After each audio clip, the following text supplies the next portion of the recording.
ನಮಸ್ತೆ. ಇದು ಮಂಗಳವಾರ ಬೆಳಗ್ಗೆ.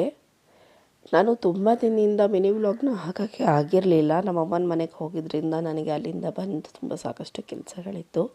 ಅಲ್ಲೂ ಕೂಡ ನಾನು ಲಾಂಗ್ ವೀಡಿಯೋಸ್ ಮಾಡಲಿಕ್ಕಾಯ್ತು ಹೊರತು ಮಿನಿ ವ್ಲಾಗ್ಸ್ನ ಮಾಡಲಿಕ್ಕೆ ನನಗೆ ಟೈಮೇ ಸಿಗಲಿಲ್ಲ. ಹಾಗಾಗಿ ನಾನು ಒಂದು ವೀಕ್ ಆದಮೇಲೆ ಇವತ್ತಿಂದ ವ್ಲಾಗ್ಸ್ನ ಹಾಕ್ತಾಯಿದ್ದೀನಿ. ನಾನು ಇವತ್ತು ಬೆಳಗ್ಗೆ ತಿಂಡಿಗೆ ಇಡ್ಲಿ ಹಾಗೆಯೇ ಹಿಚ್ಕಿದ ಬೇಳೆ ಸಾಂಬಾರನ್ನ ಮಾಡಿದ್ದೆ. ಮತ್ತು ನನಗೆ ಗ್ರಾಸರೀಸ್ ಎಲ್ಲ ಖಾಲಿಯಾಗಿತ್ತು, ತಿಂಗಳು ಕೊನೆ ಆಗಿರೋದ್ರಿಂದ. ಹಾಗಾಗಿ ಇವತ್ತೆಲ್ಲ ಗ್ರಾಸರೀಸ್ ಎಲ್ಲ ತೊಗೊಂಡು ಬರೋಣ ಅಂತ ಹೊರಗಡೆ ಹೋಗಿದ್ವಿ.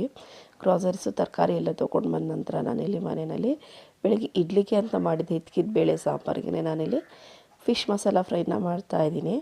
ನಾನಿಲ್ಲಿ ಜಿಲೇಬಿ ಮೀನಲ್ಲಿ ಫಿಶ್ ಮಸಾಲ ಫ್ರೈನ ಮಾಡ್ತಾಯಿದ್ದೀನಿ. ಇದರ ರೆಸಿಪಿನ ಆದಷ್ಟು ಬೇಗ ನಾನು ನನ್ನ ಯೂಟ್ಯೂಬ್ ಚಾನಲಲ್ಲಿ ಅಪ್ಲೋಡ್ ಮಾಡ್ತೀನಿ. ನಿಮಗೆ ಇವತ್ತಿನ ವಿಡಿಯೋ ಇಷ್ಟ ಆಗಿದೆ ಅಂತ ಭಾವಿಸ್ತೀನಿ. Thank you for watching.